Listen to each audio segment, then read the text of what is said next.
The cost of genius.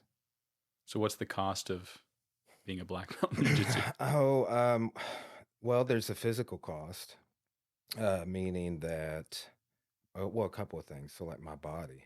Right now, I've had this weird issue with my thumb for like 5 months, and I'm getting over it. But you have these two tendons in your thumb that attach on each side.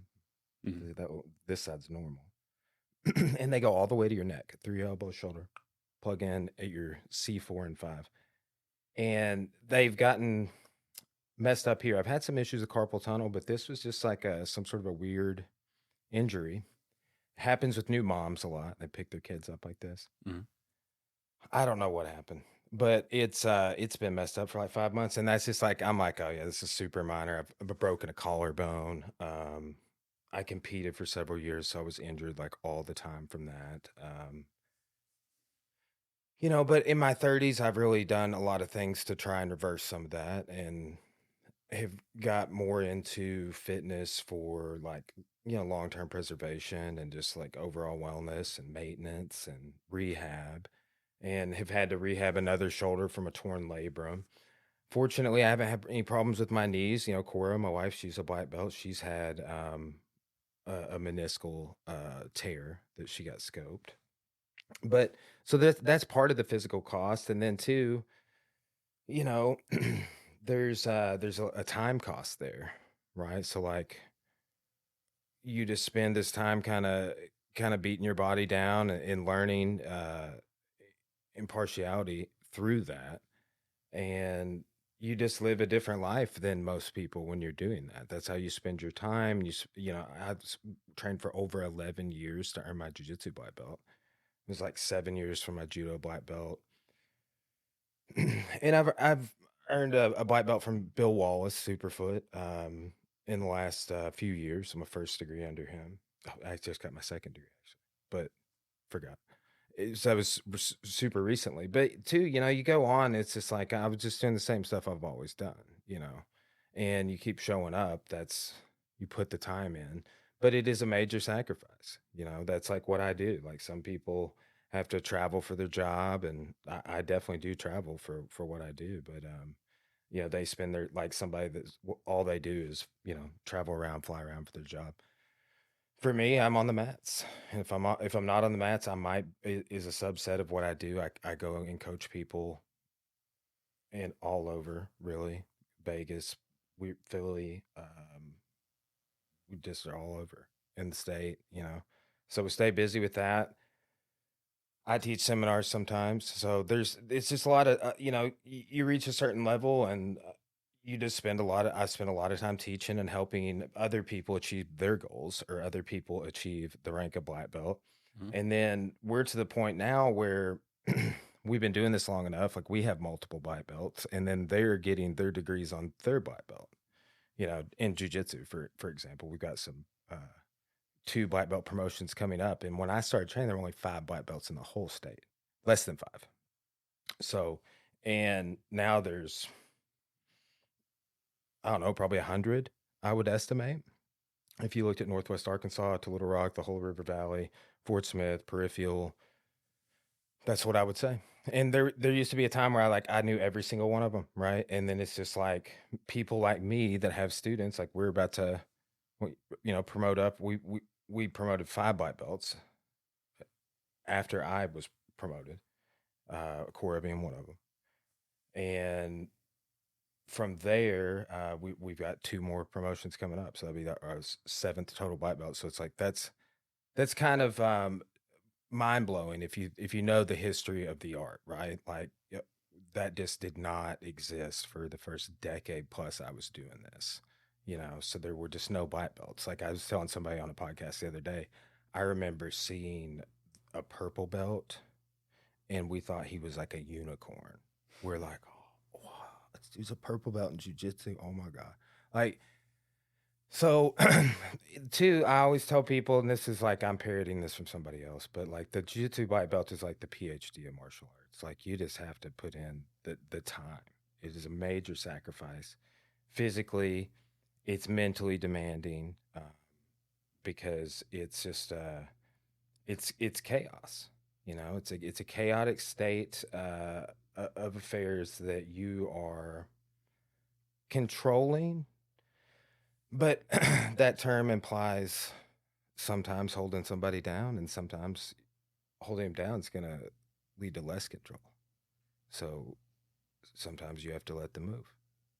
And only through, the process of becoming a black belt could I even think about things in that way. Right. So, but, you know, You it's, compare it to chess, right? Like human chess. yeah, that's an analogy people use a lot. Here's the analogy. Chess is a great example because of the strategies. One phrase people often use in jiu-jitsu is, in just martial arts, is think 3 moves ahead. So that's kind of a chess metaphor, but have you ever played chess? Mm-hmm. So to me, one of the most frustrating things ever, because as a rookie chess player, I enjoy using my queen, not early. But when somebody puts you in check and then hey, you block that, you have to defend, and then they take your queen. That's jujitsu. Like it is just setting traps for people, Mm-hmm. right? Just putting things out there, and when they react, you do things. It's very logical. It's if then. But we always talk about this. There's this sort of theory of learning in skill development called chaos theory, right? Where it's just like you're pulling from all these different sources to be able to react. So if you look at combat sports, if you're looking at a sport aspect, you're looking at just martial arts practice. It is. I said that earlier. It's a chaotic state of affairs, and to be able to react to that is developing, black belt reactions, right? And then being able to pass that on to your students. That's just, I don't know, it's part of the role and part of the job. It's How long have you been in martial arts? over 17 years. I believe, is it December is going to be 18 years. For the first time ever, I've kind of started losing track of the time, right? It kind of starts blurring together, like when you're not a black belt, because I have all these students that like wonder what it's going to be like if they earn a black belt someday, or like I'm just trying to get my next, my blue belt or my purple belt.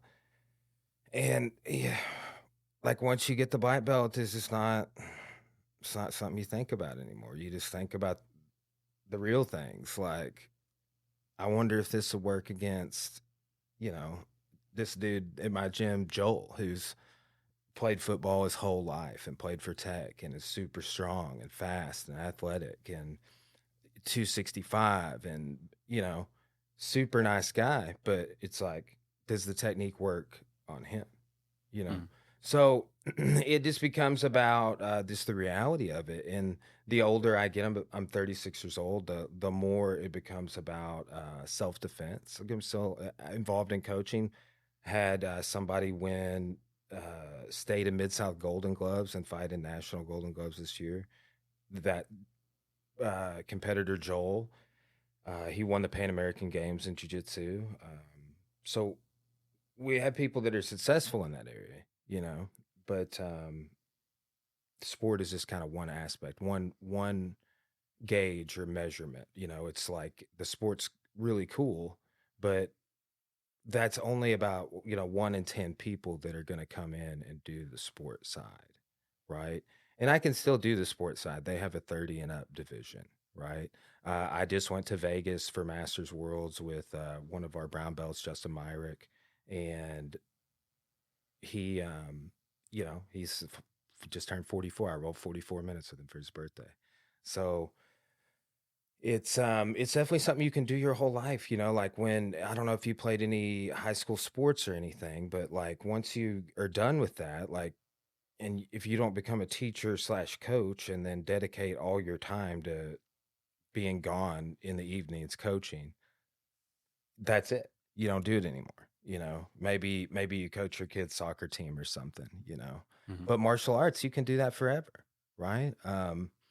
I believe Helio Gracie was 95 when he passed away. and he had been teaching class like right up until he died.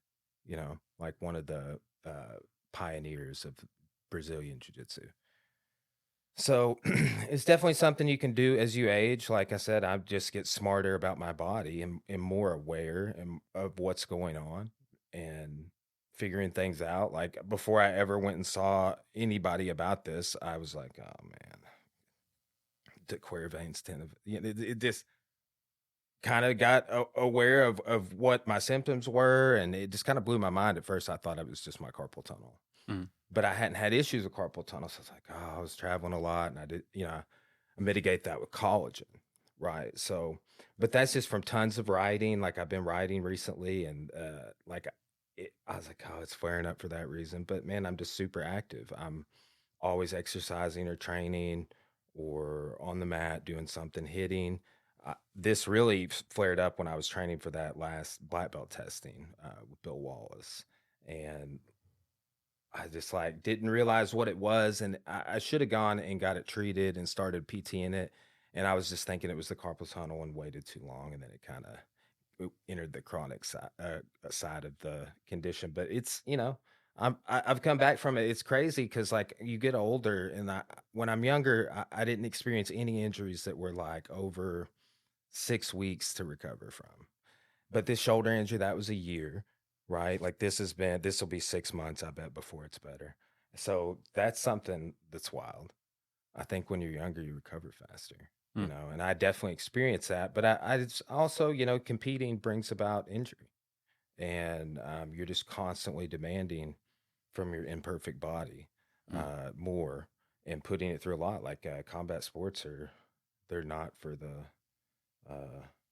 lighthearted. You mentioned 9 out of 10 are not coming into it for the sport angle.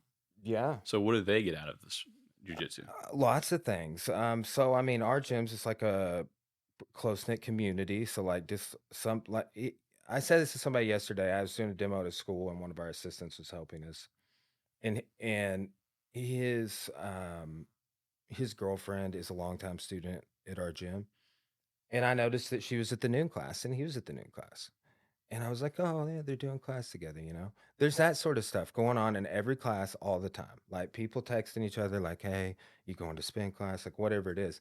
So there's that community side of that environment, like, and then it's something cool to be a part of. Like everybody knows what martial arts is, they have an idea of it, and most people are real curious about it and have uh, an inclination to want to train or learn more about it, maybe have thought about it their whole life. So, but it's just a unique environment that it's diverse. You have people from all walks of life in there, and then we have group fitness kickboxing, hot yoga, spin. So like that is one side, and then we also just have a huge kids side for martial arts, MMA and jiu-jitsu. How young do you start kids off? 3 years old. Yeah. Oh. So ages 3 to 4, 5 to 7, 8 to 12, and teens, you know. And when I started teaching martial arts, I only had about 40 students, and they were all adults. But that's one of the reasons I was splitting rent with a local place, a karate dojo, and was wanting to start some additional programs. But that's the thing. It's like I run 3 or 4 classes at a time, and they're in the evenings. We're just like, oh, we can't do anything else, We're out of time or instructors at every local. We have 4 different locations. But that went from 40 students and no kids to we have over 400 members now. Um, and I don't have the stats on the breakdown of fitness, martial arts, and kids, but it's kids is, I would say, probably half of what we do, right? And then the rest of the split is between like adult martial arts and um, adult fitness, Mm-hmm. right? Group fitness.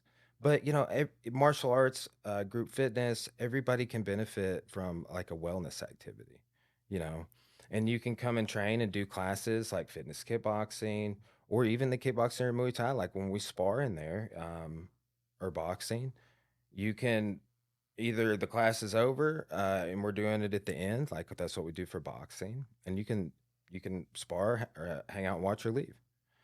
No one's forced to do anything. So like you can come in and not get hit in the, brain or anywhere that just depending on if it's boxing or kickboxing or whatever. But go hit the bag. Again, that kickboxing Muay Thai class. Um, I tell people for jiu-jitsu, it's like you don't have to roll every single round. That's like the jiu-jitsu sparring. But if you want to rank and get belts, you definitely have to do some of that. There's just aspects to kind of each side of what we do, but the diversity of it just allows a lot of different people to interact with it, right? Like we just have a lot of different programs, morning, noon, and evening classes, and it's really just allows a lot of people to be able to plug in. They might work overnights, but they can come to morning or noon class. Mm-hmm. So yeah. When did you and why? But we'll start with when. When did you make the decision to become the teacher? Start the dojo or the gym. Yeah, yeah, that's what dojo just means. Martial arts academy or place of learning the way, the martial way. Um, you know, I graduated high school in 2006. I started training Inferno Martial Arts in Clarksville at the time. Now they're like the biggest gym and then the biggest like operation in the whole state. I've like lost track of how many locations they have in Northwest Arkansas. They've got like Siloam Springs, Rogers, Springdale. That main one's at Bentonville. They're not in Clarksville anymore, are they? No, Okay. they moved, and that's kind of where this story goes. Is they moved and have done extremely well and have like half a dozen gyms up there. I believe it's 5 or 6, and those guys were like my coaches, but they were and still are super close friends of mine. And I mean, but two of the owners of the gym were in Cora and I's wedding. So I was in both of their weddings. So we still maintain ties and are close, but like that's just 2 hours away from here plus. So they moved in like 2008, I think it was 2009, and that's when I kind of had started. The owner, Caleb, the owner, he knew these people, and they were wanting to have an MMA program, and I kind of came in and started teaching MMA and jiu-jitsu there. So like I started teaching through that, and then like I said, just kind of growth and like difference in interest. Like they weren't like really into MMA or jiu-jitsu, more into traditional martial arts, and that's kind of what you see. So I just relocated and went right down by the movie theater, 4004 West Main Street. And that's like the old Damon's upholstery shop. And then it was like a party rental place after us. So then from there, we just moved to the 2300 shopping center, like down there across from like a neighborhood market. What was that first year like? We just really grew, and that's kind of the story on all 4 of the locations. We just kept growing, and then we had to get a new spot, and we kept growing, and we had to get a new spot, and then we kept growing. Then now we're in the old Back to Basics, which was like a 24-hour fitness center that was in business for several years. And what is ironic is the first martial arts class I ever taught was in the back of St. Mary's, or not St. Mary's, Back to Basics, right? So like, Came full circle then. exactly, yeah. So it was Jeff Woods. He was like one of those people I mentioned, was our very first black belts. I was taking classes at Tech. He was a professor at the time, but he was like, "Hey, I've got a Taekwondo background." He did. He was black belt. He's like, "Tell me about this jujitsu. What's up with that?" And I'd be interested. And I had just got my blue belt and had just recovered from breaking my collarbone. And I was like, "Oh, okay, yeah, I would work with you." And that's just where we were training. There was like a small group of people, like Inferno had already moved, that were like training out of the back of Back to Basics, and what is now an expanded. We've expanded it out and made it our yoga studio. So we do hot yoga, but that's where I taught my very first martial arts class. So, and then that guy went on to be a major mentor for me in academics, right? And in history. And then also earned his black belt, which is, again, like he trained over a decade to do that. So, you know, it's crazy thing because when I was in like high school or something, I would have never thought this was going to be the trajectory of things. I always tell, like, anytime I give a talk to all of the eighth grade at Clarksville, that's what I was telling them. I'm like, oh yeah, I started public school in eighth grade. Right here is where I graduated. I walked across the stage I was talking to him on. I was like, and really, I got on that path that we're talking about at like 23 years old, right? I graduated college at 28. That's when you started martial arts, or when you started No, the when I gym? started kind of coaching, and it just became a necessity. I was going to keep training and just did not have the people or resources or coaching, and just had to kind of travel a lot on the weekends to go and cross train with people and have people in for seminars. But I was also going to college. Like I'd started college after high school and actually made the dean's list my first semester, but like I just had no clue what I wanted to do. So I just stopped going after the first semester for probably, I took like a couple of classes, but it was 2009 when I went back, right? And like I said, by the time I was 23 years old, I really got on the trajectory of like getting my undergraduate, getting my master's. Um, the gym's growing that whole time. We're moving from leasing locations, those first two spots on West Main, to right over here off of Parkway on E Street. Just like right over there where they're building that new apartment complex, right? Hmm. So we were right back in there, and we that was our first place to buy, and then we ended up buying this location. So it's just like, but just constant growth, and then at a certain point, I was like, well, like, hey, I'm just committed to doing this. I'm not going to stop training. These dudes aren't going to move back and be my coaches every day. I'm not going to move to Little Rock or, you know, Northwest Arkansas or somewhere where some other black belt is. I just kind of kept things going, brought resources in, and still am on that same trajectory. Really, now it's just like the same story. It's like we just have to try and scale our growth as much as possible because we tend to just outgrow the space, and then like there's just like anytime we've had to move, it was just like we had to go to that next spot, and we're really trying to avoid that. I don't foresee that happening. Core and I do not want to have to move again because we've done it so many times, and oftentimes are completely remodeling or majorly renovating. So it's a lot of time and energy, and we've definitely put that time and work into the growth. But this is a really nice location we're in now, and we would just like to. Well, how do you do that as a business? Like, I guess you just keep the gym operating more hours, more classes. That's how you would grow that way. Well, a few things. So we're unique in that like we run multiple floors, but like so at the last location we had two different mat spaces, so we could run two classes at once. But now that's a whole other level, right? We'll be running four classes at once in the evenings. We'll have like a spin and then a fitness kickboxing and two kids classes. It the same time, right? Or a hot yoga, and then I mean three classes are going on all the time. So, but we had two classes going on at once for a long time, right?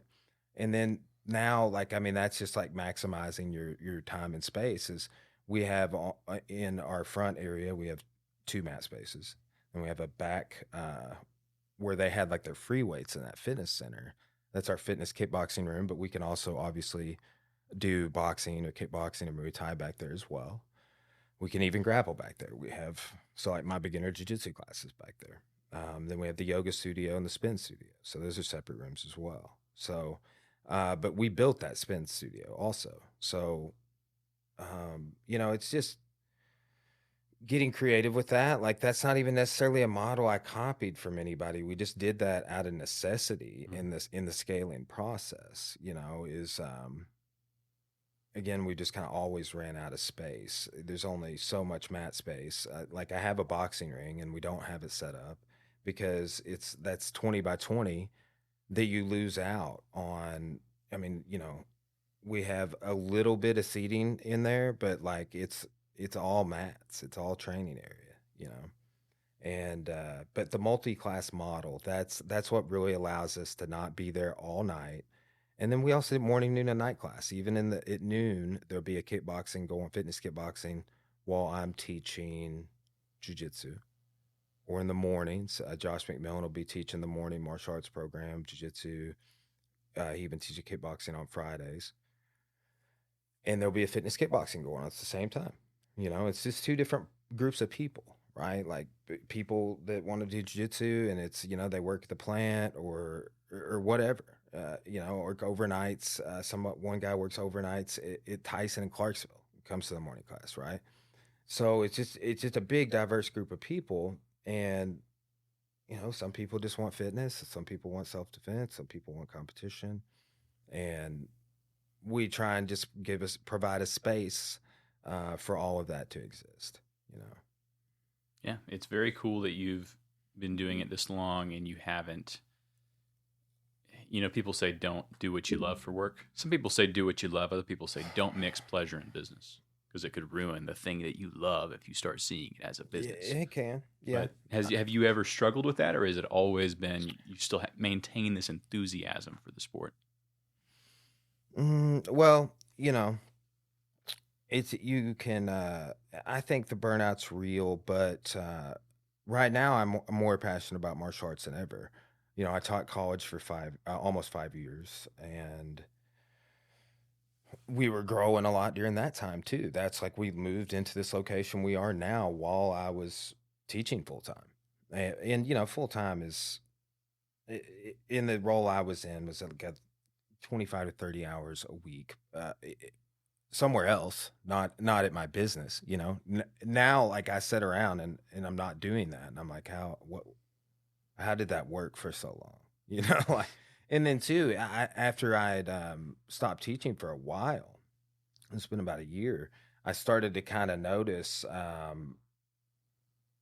a difference in like just my energy levels and enthusiasm. It's just like it was burnout, right? And I think really the struggle for me is like over engagement in the things that I enjoy.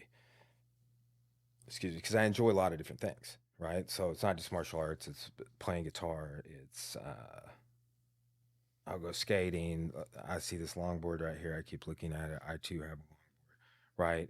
But you know, I have all of these other passions outside of martial arts, and then like just the martial arts. Like I've mentioned, boxing, kickboxing, like black belt in judo, Brazilian jiu-jitsu.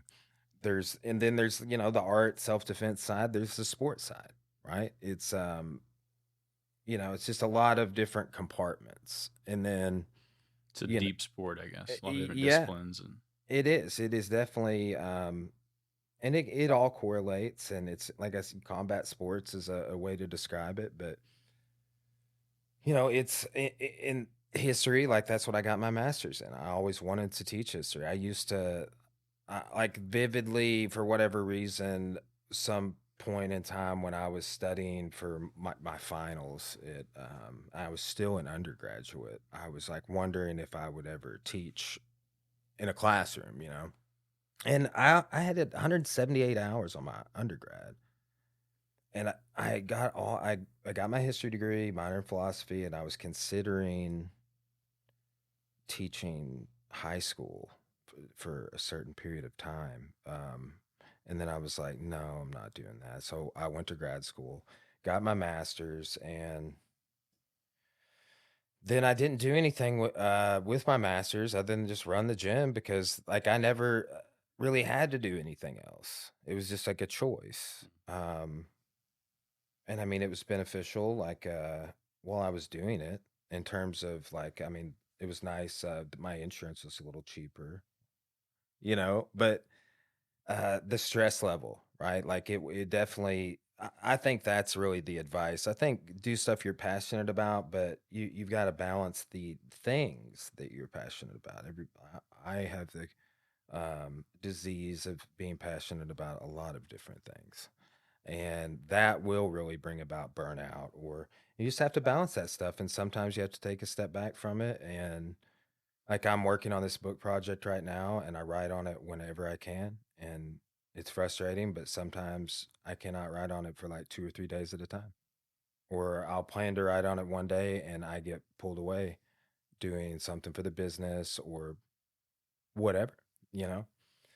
And when I was working at the college, I would get so upset about stuff like that because I had no time to waste, right? All of my time was appropriated. So if something went out of whack on my schedule, right? Like it would just be like, oh man, like I would just be in despair about it because, I just came to value time so much more. Like the earning the black belt thing, like that was my whole 20s. Like I gave up uh, all of that time was spent pursuing this to get to the scale that we are now, you know.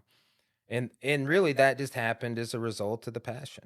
Like I really we kind of planned this along the way, but there was really no long term like this is what it's going to look like one day.